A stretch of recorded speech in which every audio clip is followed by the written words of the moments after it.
that away.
These will keep.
Get it while I can.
Save these for the trail.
us this far? You had us wandering for hours. That's because I couldn't concentrate with you hammering on. You kept asking me questions. When did I start smithing? Had I ever seen the elevator at Meridian? If Caleb had been here, we'd have found the herd. I would have taken it down and we'd be halfway back to Freedom. You wanna go back? Two hunters arguing. Fine. Just what I'm looking for. I don't know. I got us this far. You had us wandering for hours. That's because I couldn't concentrate with you hammering on. You kept asking me questions. When did I start smithing? Had I ever seen the elevator at Meridian? If Caleb had been here, we'd have found the herd. I would have taken it down and we'd be halfway back to Freeheap. Someone's coming.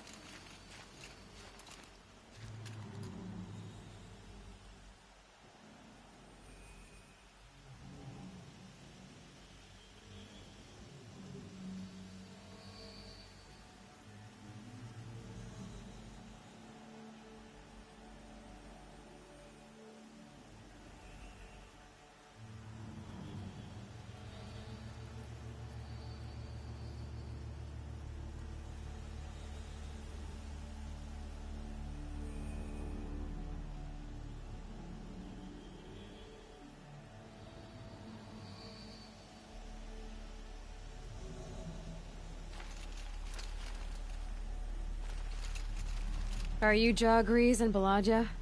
Caleb sent me to look for you. He did? Now Petra must know we lost the herd. No, I lost it. I don't care who lost it. Just, why don't I track it down for you? I couldn't let you do that. It was my responsibility, not yours or his. We saw 3 behemoths and some shell walkers in the herd. It won't be easy alone.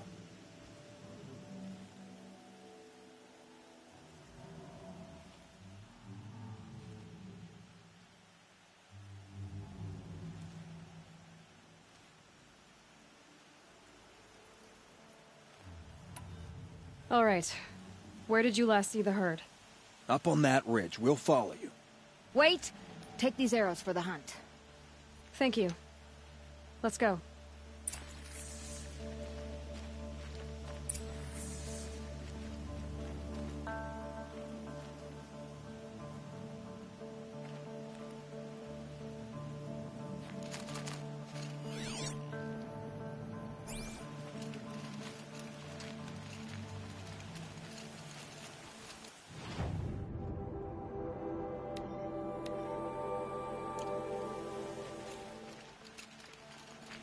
See, she knows where she's going. If it's so easy, why didn't you do it? Found some tracks. This way.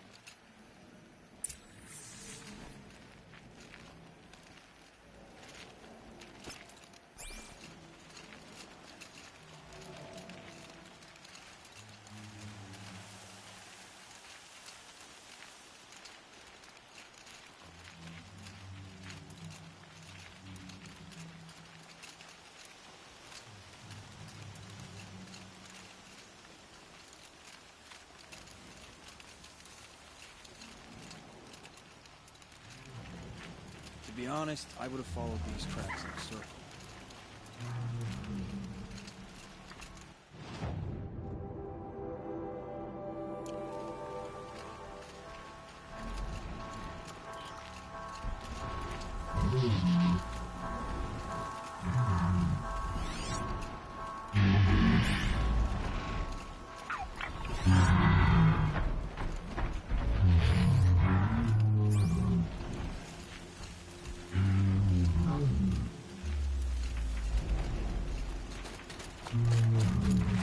Why aren't you asking her 1,000 questions?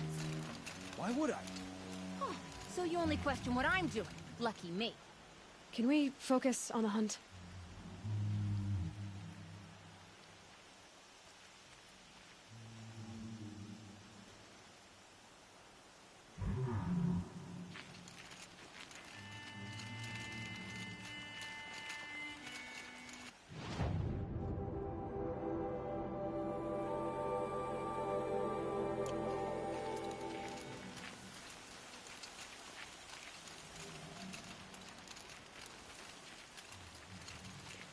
Did you give her fire arrows or the regulars? I thought you preferred them. By fire and spit your grief! Stop asking questions! I'm about to spit fire! He asks questions because he likes you. He lost the herd to spend more time with you. And Jagrees is here instead of Caliph because you wanted to spend more time with him. Now let's get this herd! Okay. Yes, ma'am.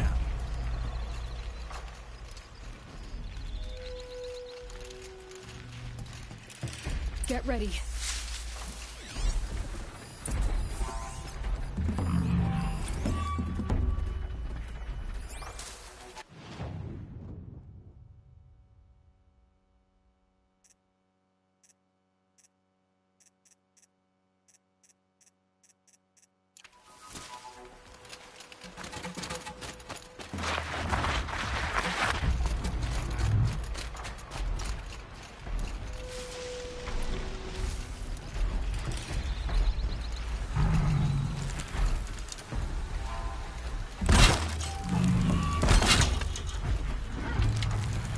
Need to be closer to use that.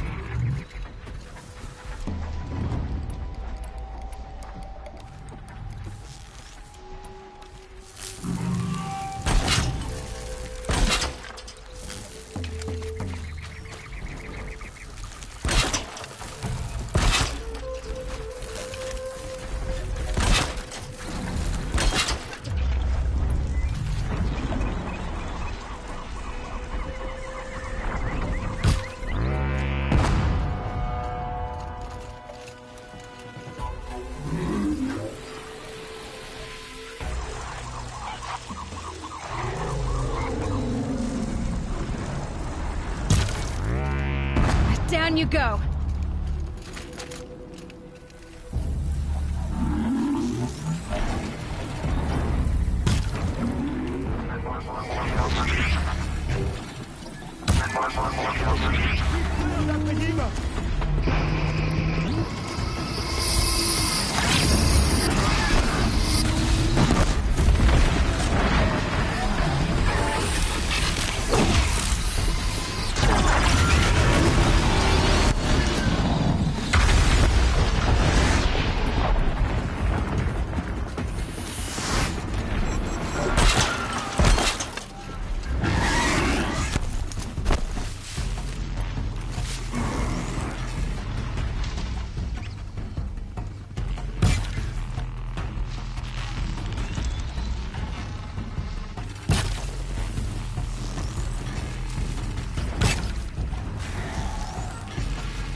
Anyone who wants to live better get down.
Keep moving!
Hello?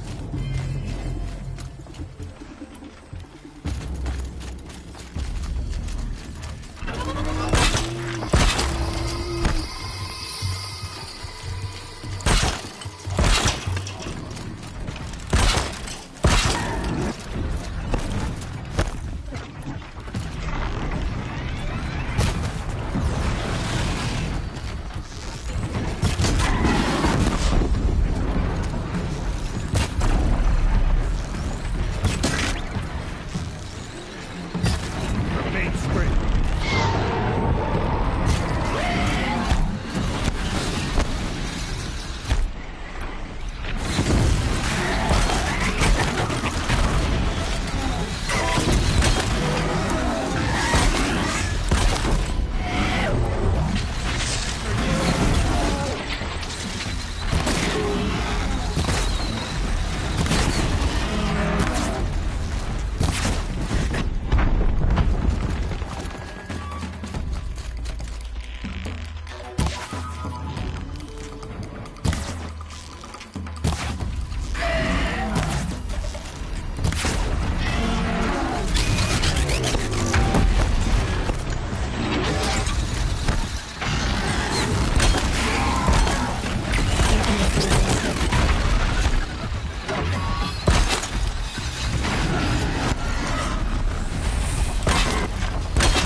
Don't let up!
I'll find a use for you.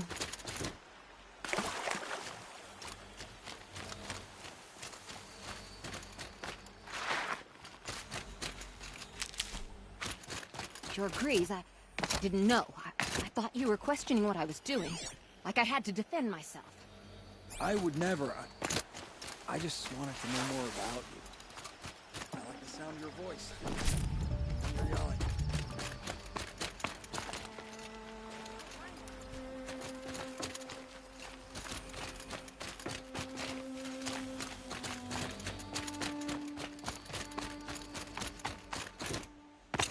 We figured it out now.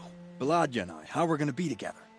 I'm so happy. I can't stop smiling, but I feel pretty silly after all this. I'm usually much more direct. Thanks for putting up with us. Could we take the cables back to Petra for you, or would you prefer to do it on your own?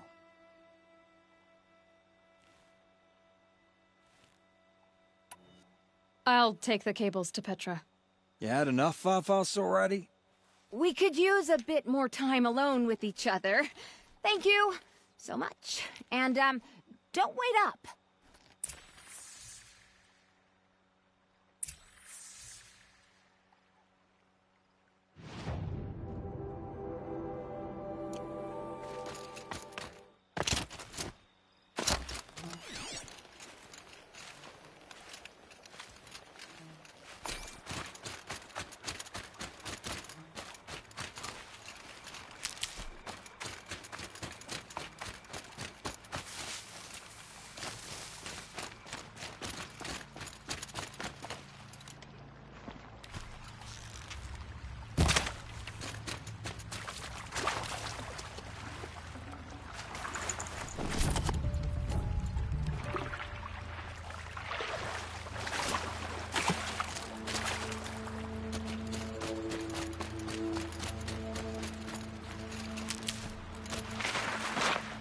Never know when I might need these.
You've got those behemoth cables, don't you? I knew you'd come through. And Jagris and Baladia should be along. Eventually. They're together. Finally! Petra put me on guard duty for a month, so I'm glad it was worth it. Thank you. No problem. I see you survived their bickering. Barely. I could say they struggle in love because they're young, but the old rarely fare better. Thank you, Aloy, for enduring them.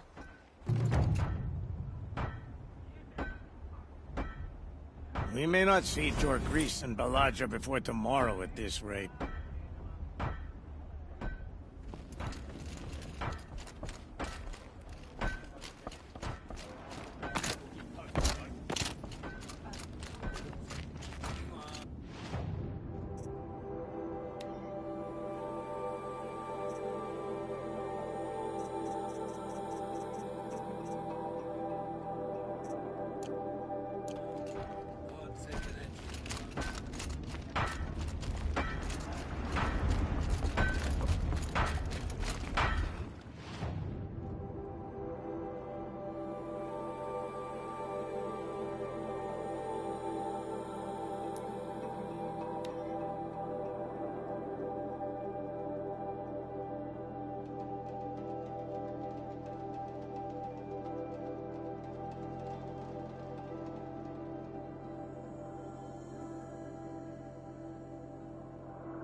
What are you doing, Aloy? This path leads to the cut. The Banuk have nothing to offer besides useless mysticism. The Eclipse won't stand idle while you waste time playing in the snow. Return to your desk. I was thinking, Banuk shamans thread blue cables through their skin, right?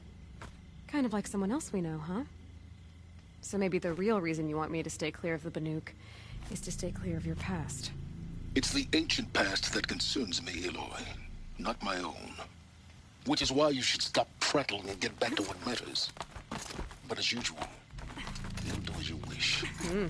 Touchy.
full already.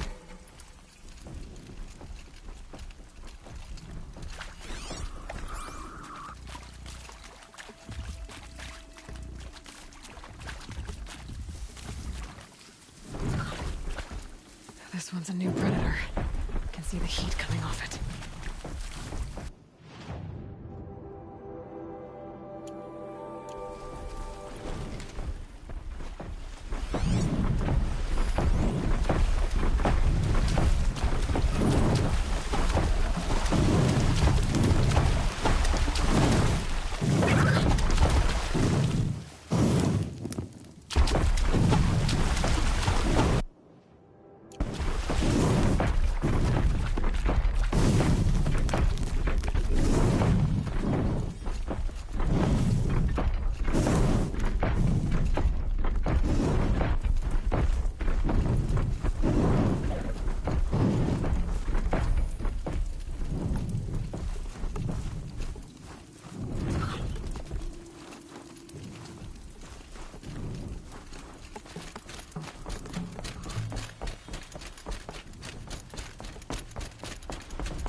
That's a welcome, I guess.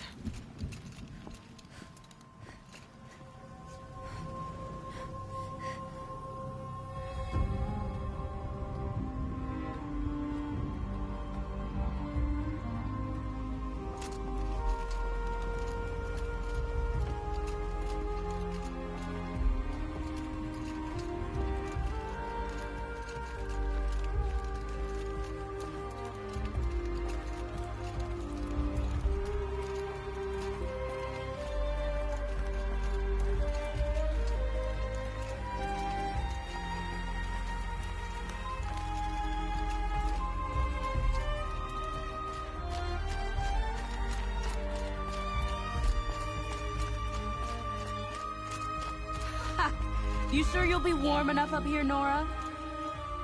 I've worked up a sweat from the climb.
You made it to the cut, Outlander. Not that you'll stay long. This is Song's Edge, biggest settlement in the cut. These are dangerous lands, Outlander. Deadly, even. This isn't Ban-Ur, not quite. You've come on a dark day, that's for sure. You're a long way from the sacred land, Nora. You'll leave soon, I'll wager. Your body or spirit, or both. This is Song's Edge, biggest settlement in the cut.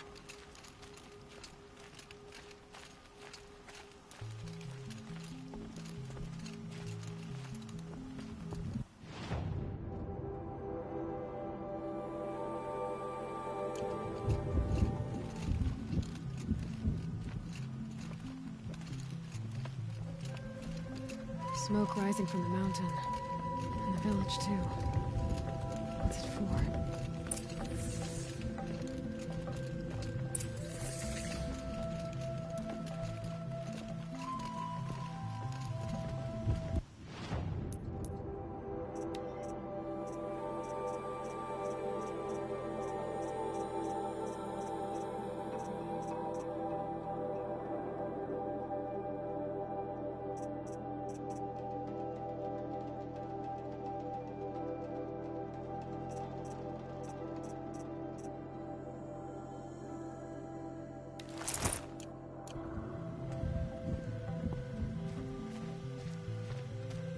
are we to trust the chieftain after so many died under his command?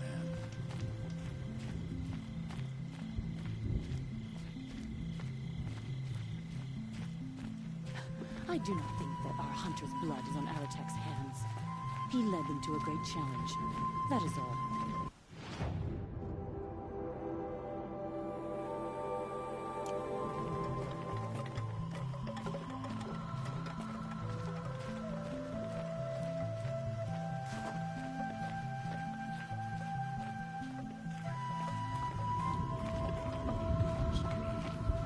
Those songs will not be forgotten.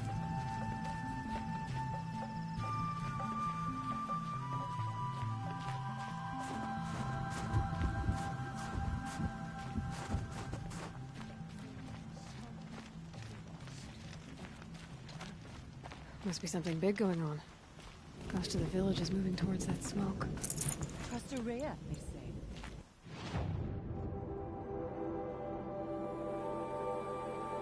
It should return to us, they say. And yet here we are.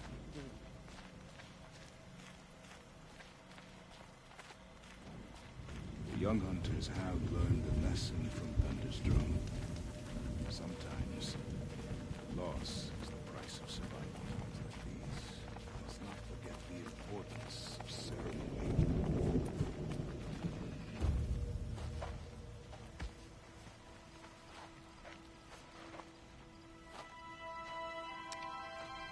Get ready for a rare sight, Nora.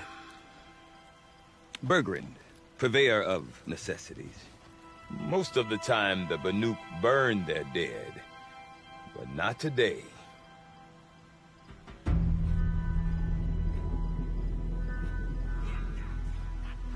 Because the bodies couldn't be recovered. Aye, a nasty business. All their best warriors lost. So they're getting a different kind of send-off.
Grasp your grief, my hunters, and kill it! For our kin sees the fate all Banuk long for. Falling with their spears striking steel. Their struggle is over now.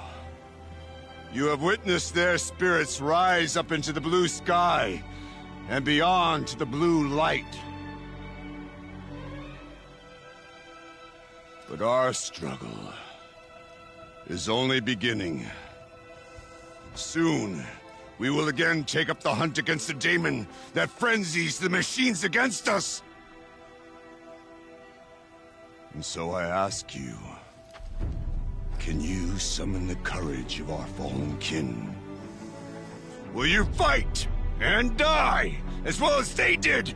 My courage! My spear! Our blood is in your teeth, Aratak! We are Banuk. Our enemies are prey.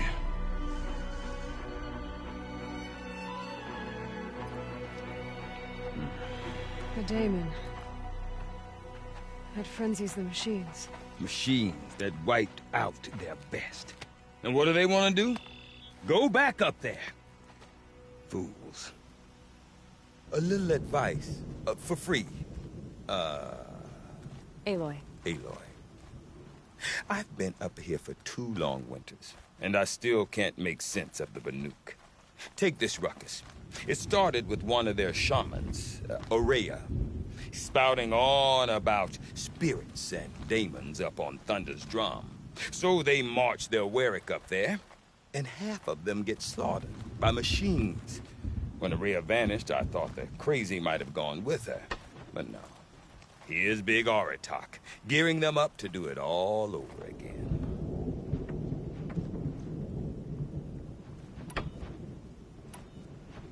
Is Aratak a renowned warrior around here? He's a Warwick chieftain. His voice carries a lot of respect. Not that you hear much of it. Man talks about as much as a dead fish. But when he and Aurea came to town with their Warwick, it drew more Banuk to this little burg than I'd ever seen. Know what else I saw, Aloy? My own little trade route, stretching all the way back to the claim. Then, he goes and leads them off to their death at the claws of angry machines. So much for my best customers.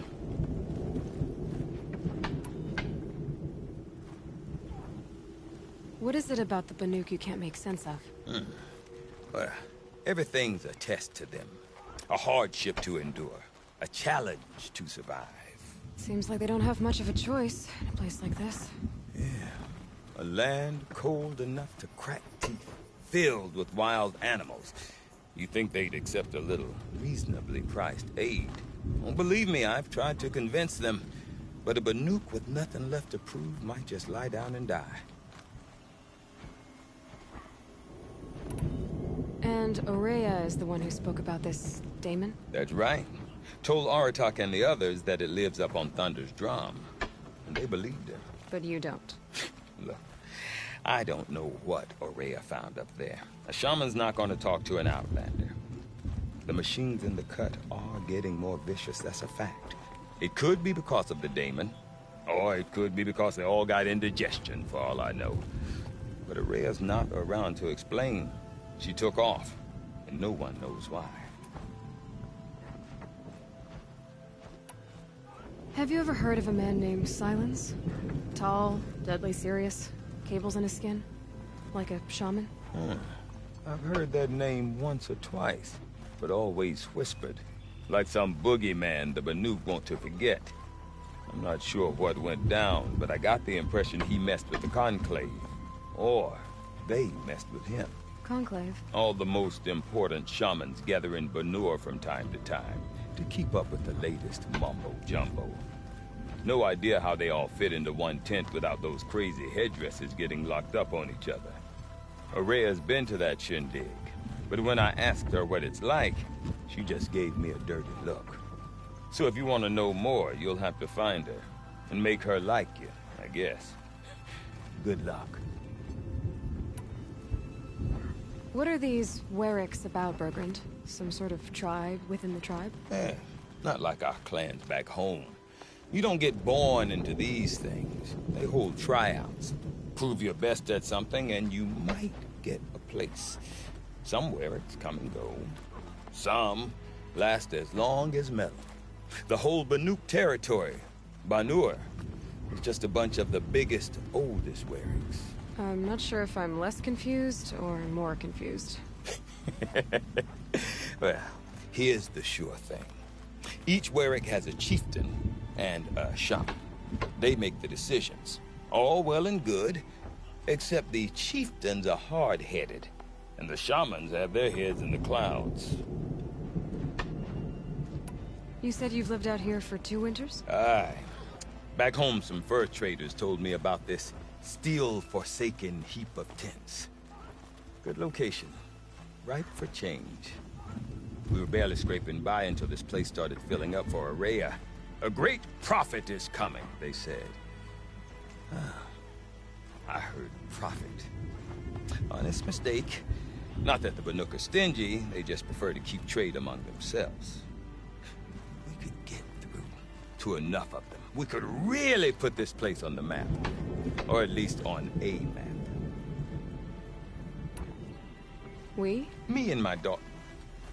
My assistant, Varja. My assistant and my daughter. We seem to get along better as business partners. Her mother wanted me to show her a trade. She started tinkering with weapons. Say, when you need a break from this Banuk carry-on, stop in and see her. You're both, how do I put it? Women? No. Independent. Look for her at Long Notch, the easternmost Banuk camp. I want to know more about this Damon. It's crazy talk, Aloy. Or there's something to it. Something connected to how the machines behave. Then you need to find Aurea. She was last seen headed for the mountains they call the Ice Rasps. I've heard only the shamans know the trail beyond those frozen peaks. But I do know where you could find her apprentice, Naltuk. He went north of the river, chasing rumors. Rumors? Not the good kind. Sudden attacks in the snow. Strange new structures. Some say a new machine, like no one's seen before. Well, now I'm definitely interested. Thanks for the talk, Bergrand. Don't mention it. I wonder if Aratak could tell me more about Aurea or Thunder's drum. Might be worth a shot. Come down until repairing is finished. You're still breathing.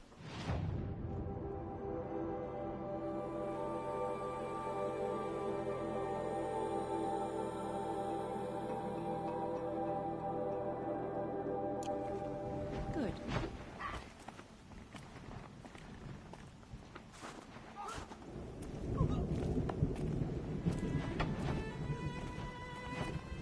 I do not want to hear this talk from you again.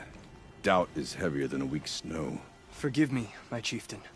We will be ready for the next attempt. But this will not be an attempt. It must be done. Do you understand? My chieftain. Good.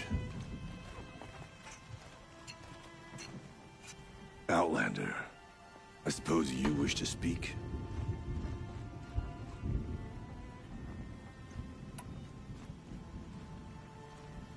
There are other Weraks in Song's Edge too? Yes. The village has its own life for all Banuk who need trade or shelter. After the war ended, it sprang up from what was once a campsite, quick as the bloom between frosts. Perhaps it will last, until the Karja seek war again. Did your Werak come from this place? No, we rallied most of our hunters from across Banur to face the threat of the Daemon. But I was born here, and stayed to fight the Karja when others retreated into the mountains. A few of my old warriors remained with me, those who survived. Aurea knows about this Damon.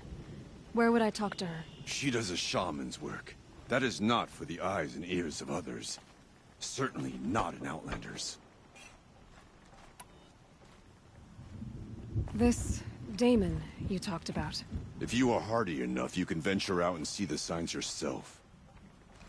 It has changed the machines, made them fiercer, stronger. But what is it? A matter for the shamans to debate.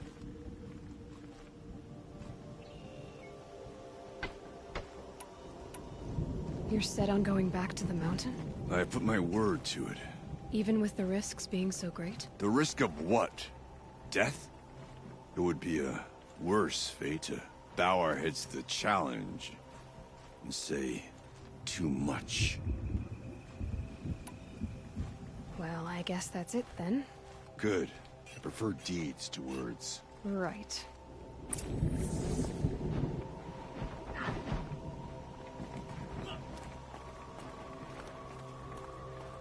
The Oseram.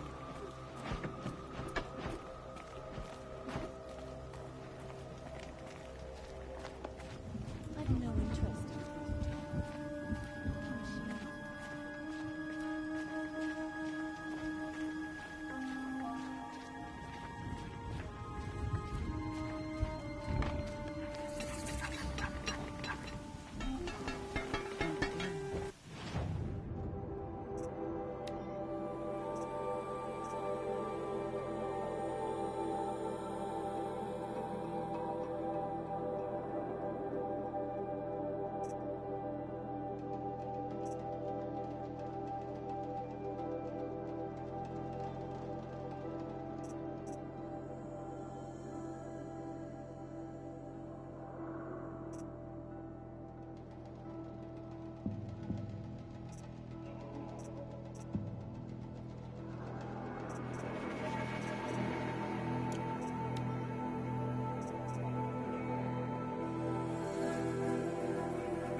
when the old ones were fresh in their graves and our numbers were still small. It was she who led us through the frozen wastes. We also remember the ravenous tribe, who delighted in sucking the marrow from our broken bones. Everywhere Banu Kai and Hawerak fled, the ravenous tribe were never far behind. Seeking a way to defeat them, Banu Kai went into the wastes and let the wind whip her cheeks. And when the cold brought sleep, she dreamt of light. She saw it behind the world, a great calming sheet of icy blue. And she saw something new. Herds of machines, each filled with the same blue light.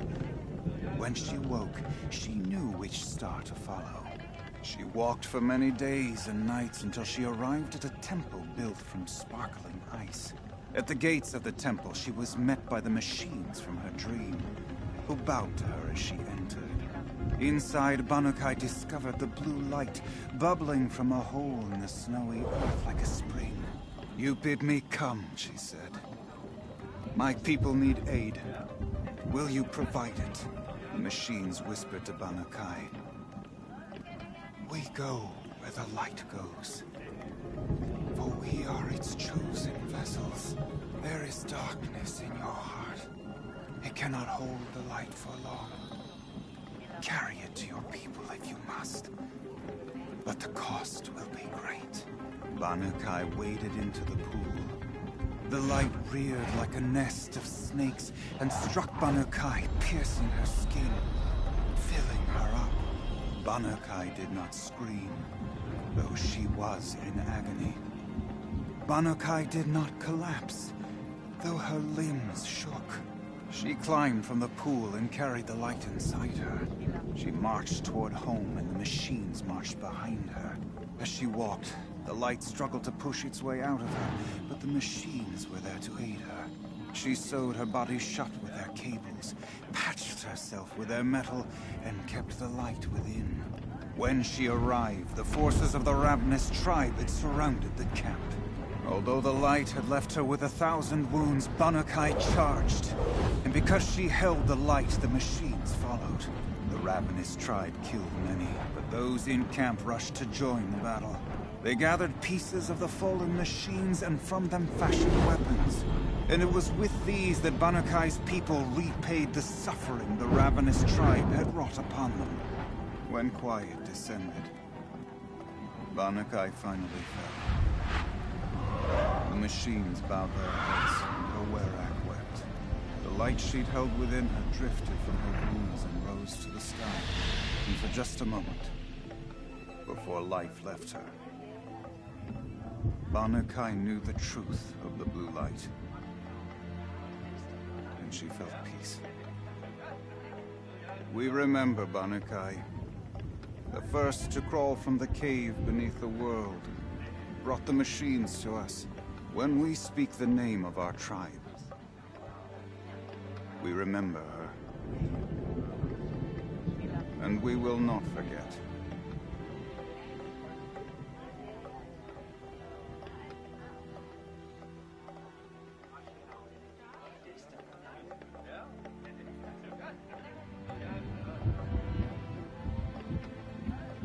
We remember Banu Kai. When the old ones were fresh in their graves and our numbers were still small, it was she who led us through the frozen wastes. We also remember the ravenous tribe, who delighted in sucking the marrow from our broken bones. Everywhere Banu Kai and Hawerak fled, the ravenous tribe were never far behind. Seeking a way to defeat them, Banu Kai went into the wastes and let the wind whip her cheeks. And when the cold brought sleep, she dreamt of light. She saw it behind the world, a great calming sheet of icy blue. And she saw something new. Herds of machines, each filled with the same blue light. When she woke, she knew which star to follow. She walked for many days and nights until she arrived at a temple built from sparkling ice. At the gates of the temple, she was met by the machines from her dream, who bowed to her as she entered. Inside, Banu Kai discovered the blue light bubbling from a hole in the snowy earth like a spring. You bid me come, she said. My people need aid. Will you provide it? The machines whispered to Banu-Kai. We go where the light goes. For we are its chosen vessels. There is darkness in your heart. It cannot hold the light for long. Carry it to your people if you must. But the cost will be great. Banu-Kai waded into the pool. The light reared like a nest of snakes and struck Banu-Kai, piercing her skin, filling her up. Banu-Kai did not scream, though she was in agony. Banu-Kai did not collapse, though her limbs shook. She climbed from the pool and carried the light inside her. She marched toward home, and the machines marched behind her. As she walked, the light struggled to push its way out of her, but the machines were there to aid her. She sewed her body shut with their cables, patched herself with their metal, and kept the light within. When she arrived, the forces of the ravenous tribe had surrounded the camp. Although the light had left her with 1,000 wounds, Banu-Kai charged. And because she held the light, the machines followed. The ravenous tribe killed many, but those in camp rushed to join the battle. They gathered pieces of the fallen machines and from them fashioned weapons. And it was with these that Banu-Kai's people repaid the suffering the ravenous tribe had wrought upon them. When quiet descended, Banu-Kai finally fell. The machines bowed their heads, and her Werak wept. The light she'd held within her drifted from her wounds and rose to the sky, and for just a moment, before life left her, Banu-Kai knew the truth of the blue light, and she felt peace. We remember Banu-Kai, the first to crawl from the cave beneath the world, brought the machines to us. When we speak the name of our tribe, we remember her. And we will not forget.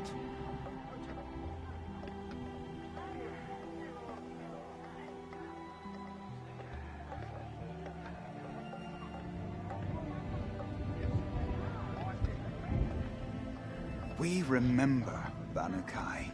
When the old ones were fresh in their graves and our numbers were still small, it was she who led us through the frozen wastes. We also remember the ravenous tribe, who delighted in sucking the marrow from our broken bones. Everywhere Banu-Kai and her Werak fled, the ravenous tribe were never far behind.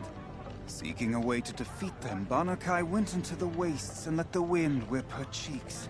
And when the cold brought sleep, she dreamt of light. She saw it behind the world, a great calming sheet of icy wind. And she saw something new. Herds of machines, each filled with the same good light. When she woke,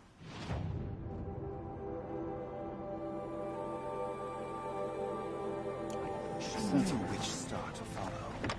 She walked for many days and nights until she arrived. You seem sad, stranger. I heard you mention a flood? Yes. A sudden deluge, without rain or melt to explain it. I'm Lelai, the drummer of Deep Din.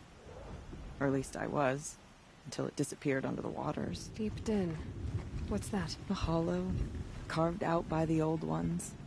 A chamber, a basin, and a musical instrument all at once. My life, my calling. I'd explain it by playing for you if I could. But its pipes are deep under the water now. So Deep Din is a place, and a musical instrument? Yes. Pipes that carry a perfect tone beneath a sonorous basin. A wondrous edifice the old ones used to carry music far and wide. During the war, my father played the pipes to rally the Banuk against the Karja. I'm the drummer now. But our battles are few and far between. Mostly I play for the joy of it. Or to remember my family. Of course, if the waters don't recede, what's the point of joy? Or remembering? So the waters came fast. One day it was dry. The next, the nearby river had risen and the entire basin was flooded. I don't understand it. There was no rain, not even any clouds, and yet the river rose higher than I'd ever seen it. And there it remains. A flood without rain. That is strange. Where is this place? I'll have a look if I'm in the area. Just northwest of here. Look all you like, but I don't see what good it'll do. The floodwaters aren't going anywhere. How does one ask a river to relent?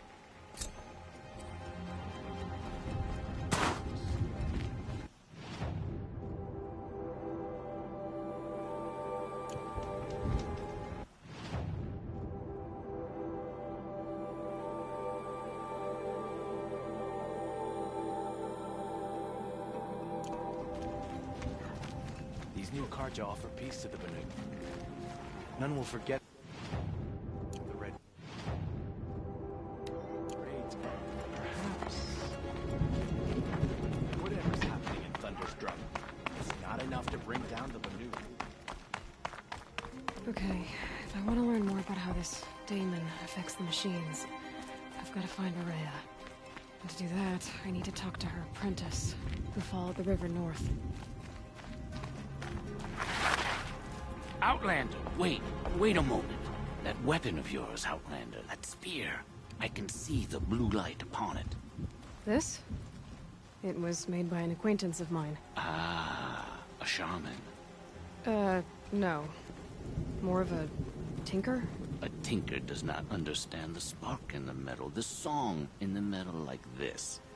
But it could be improved upon, modified with the help of the old ones.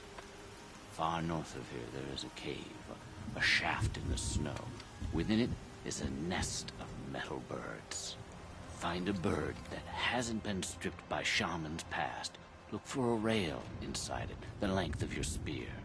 That's all I can tell you. Get a rail from some metal birds in a cave. Sounds perfectly normal.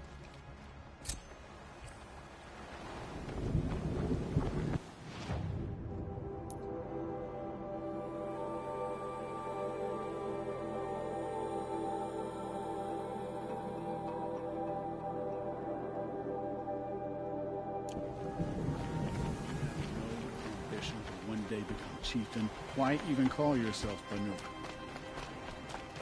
Any news from the hunt? The herd isn't roaming far from the camp. Keep them together this time. Then we wait. But I bet we'll see a strike. I'll keep watching.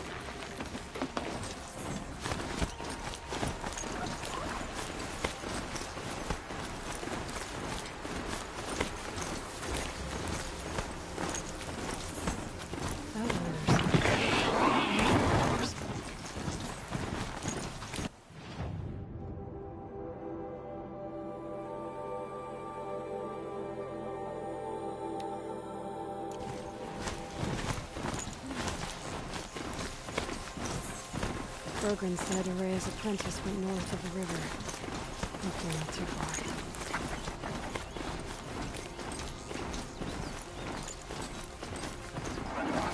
That must be my teeth.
Glenn talks. This must be Pitchcliff.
Glenn talks.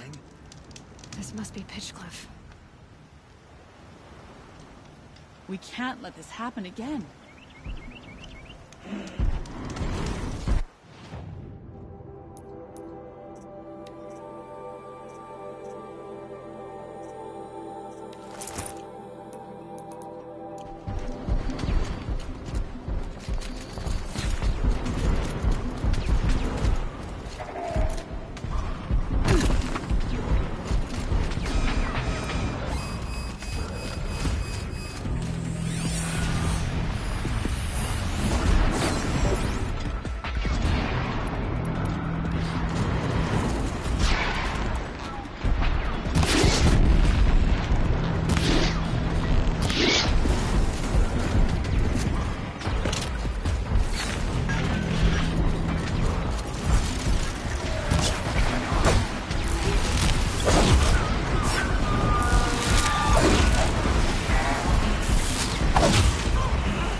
better speak to whoever's in charge. Think. We're exhausted. It's the third flock we face today.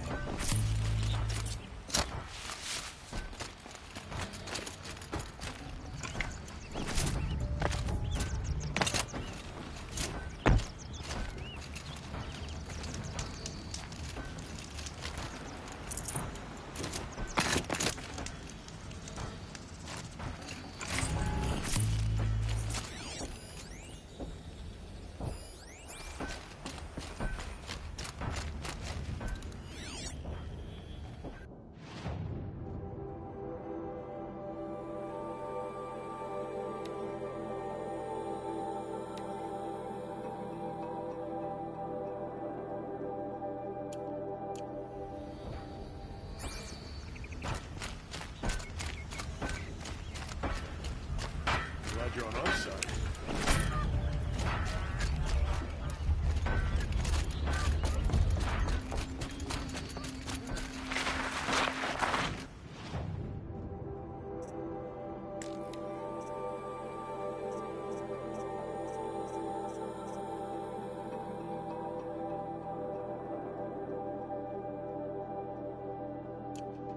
Is it over?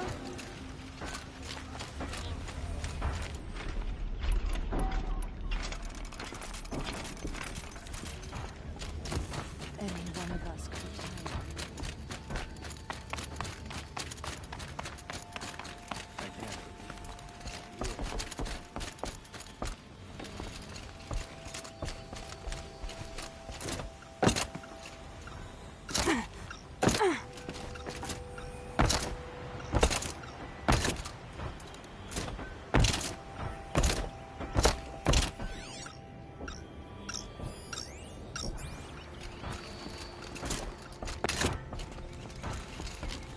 You just flew in on a rainbow and saved our sorry slags. Where do you come from? A man named Hackard outside the village warned me. Traitor! I ordered him to stay put. I'll throw him in irons. He's dead. What? That scorched out, filthy, rotten dirtwad of a brother. Why didn't he listen? Why? He was worried you and the entire town would be killed. Do you have any idea what could be drawing the Glinthawks?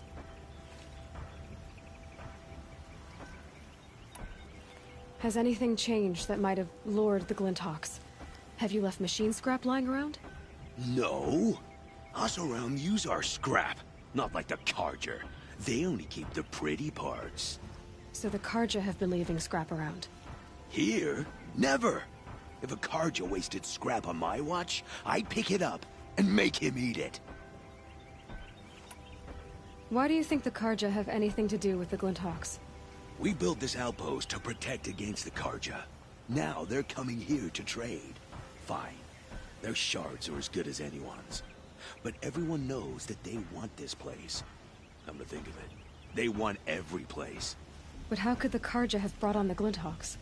If I ever get a break from them, I'll see if I can spare a man to follow the trail. Guaranteed, there's a Carja at the other end. Has anyone come trying to sell lures? They're devices that attract machines. Is that real? Is that some sort of Nora joke? I'll take that as a no. What exactly do you do here? I'm the mayor. Mostly because I was too drunk to say no when my brother asked me. Tell me where he is, and I'll lay him to rest once we get these Glinthawks to flock off. You'll find him due south of here, along the river. Damn that fool. That bung. That lunkhead. Thank you for being with him at the end. Why don't I investigate why the Glinthawks are attacking? You've got your hands full. Really? No one ever offers to help me. You, any good at tracking? You could say that. All right, then. Let me know what you find. Hammer to steel, a Carja is behind all this.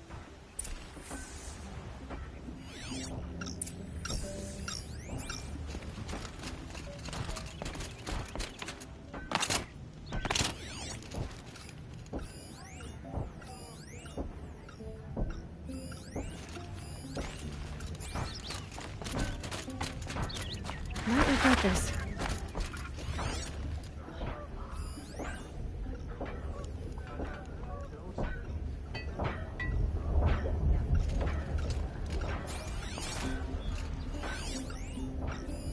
That device is sending out a signal. Might be what's attracting the Glinthawks.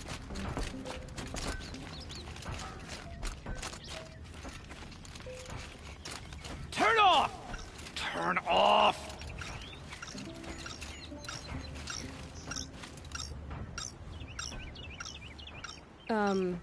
What are you doing? By the sun! It won't turn off! That device is making the Glinthawks attack. Turn it off. Me? I don't know how to turn it off any more than I know how I turned it on. I scrounged it from an old workshop.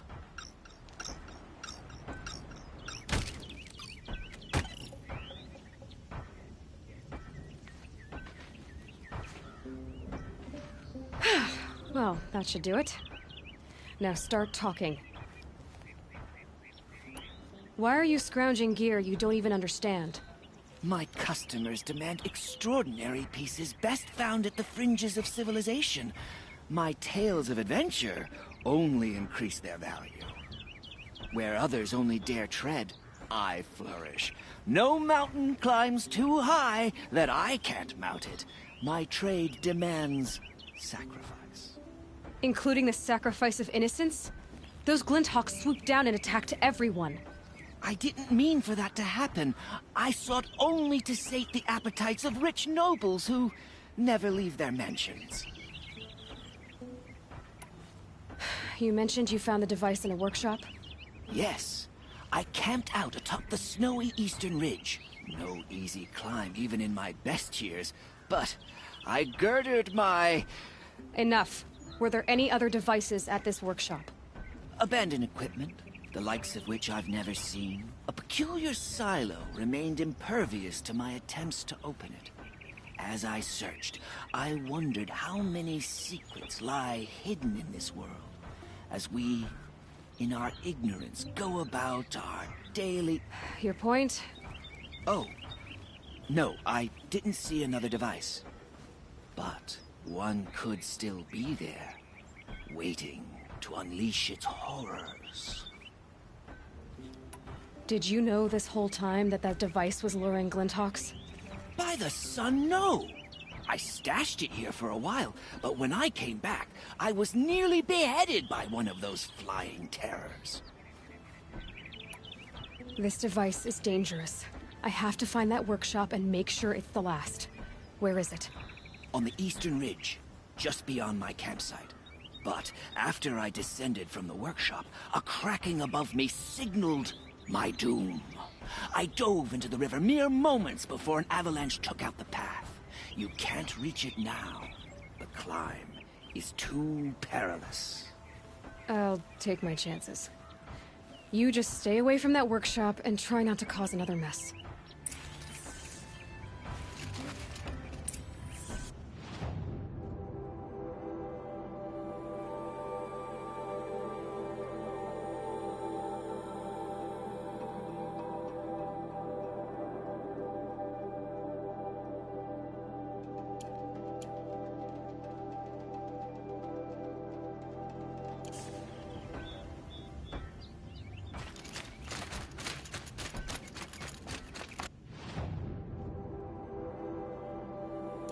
That Karja said the workshop was near his campsite on the eastern ridge.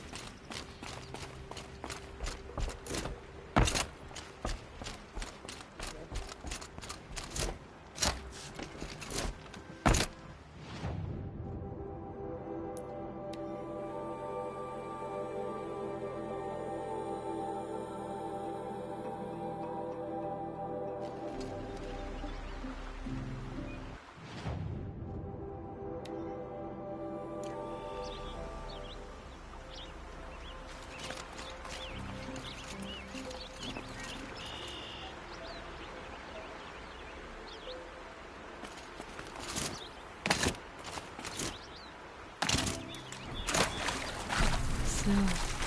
Prickles on my skin.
There's the Scrounger's campsite, so the workshop can't be far. If I can find a way around the avalanche.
Machine saw me.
Safe. For a few minutes, anyway.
find any and destroy them.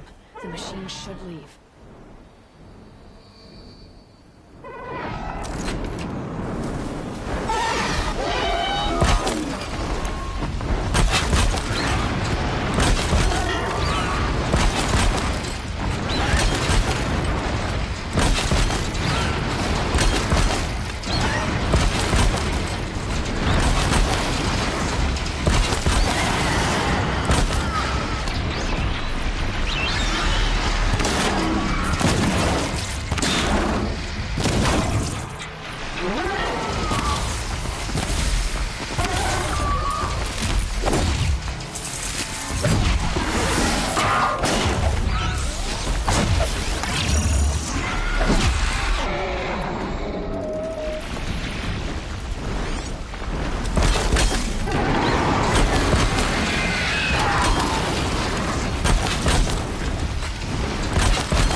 Snow's got a bite out here.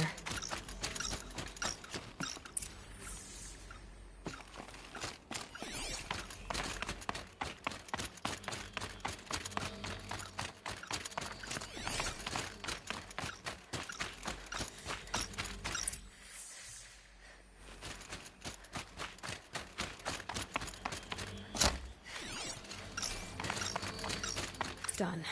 No more lures. Now about this workshop.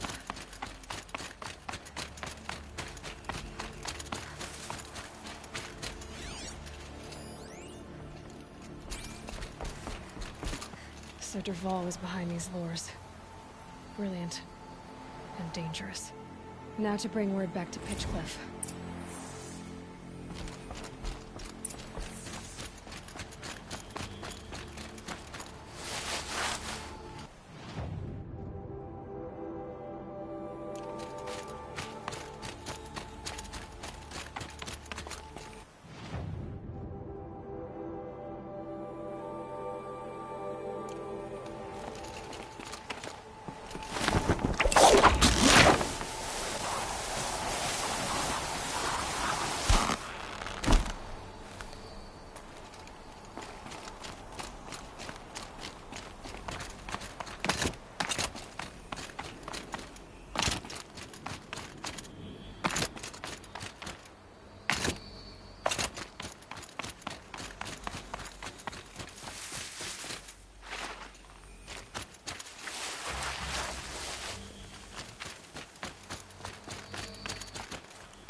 Ouch!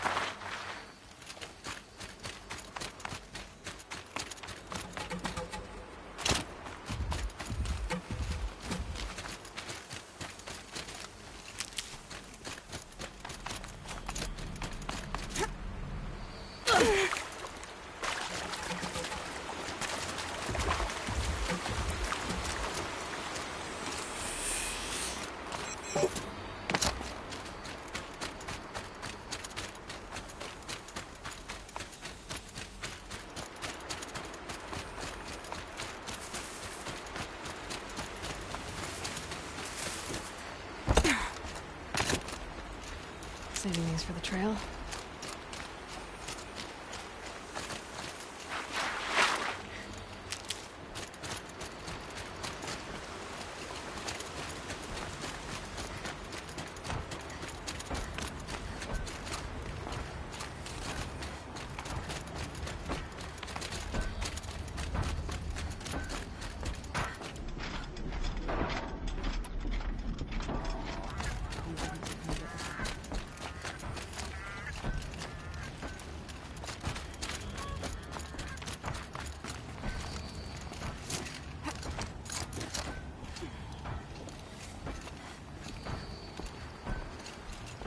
You'll be happy to know I found another one of those lures and destroyed it.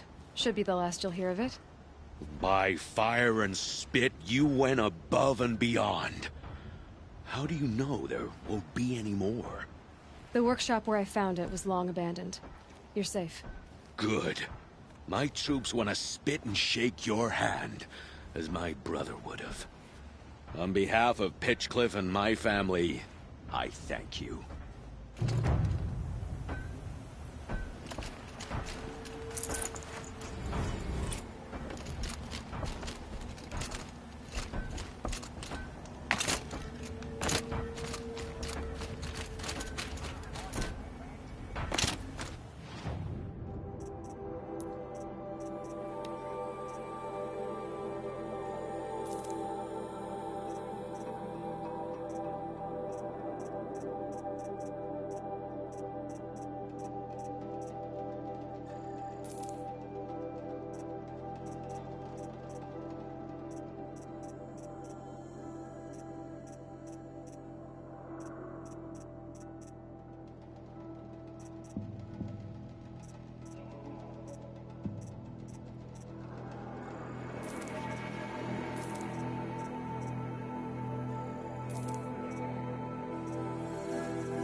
Sure about Meridian.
finest goods here.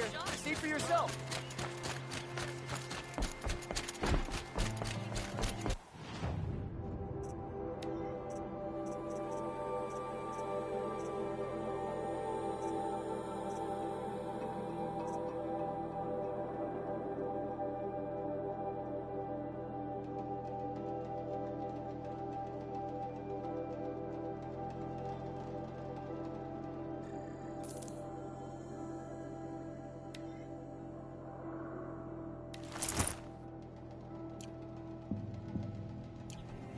I'll wager Aaron is behind Derval's extradition.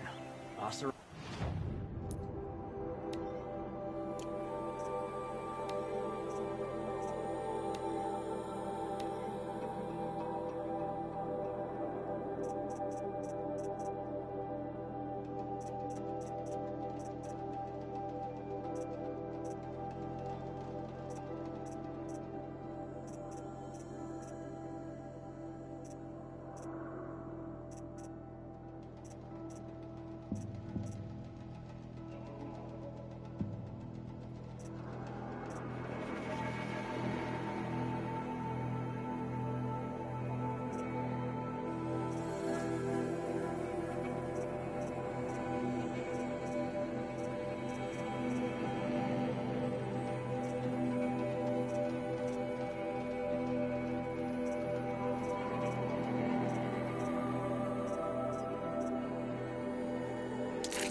Stick together after all.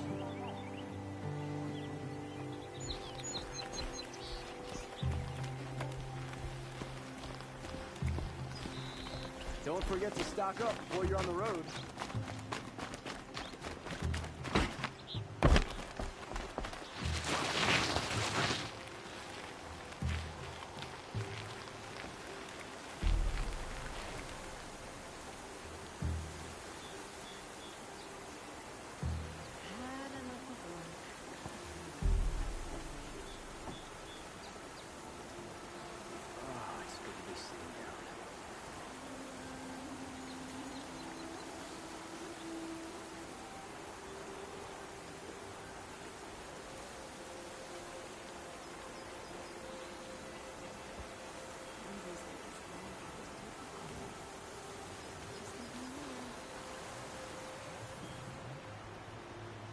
Sun's making a show of it.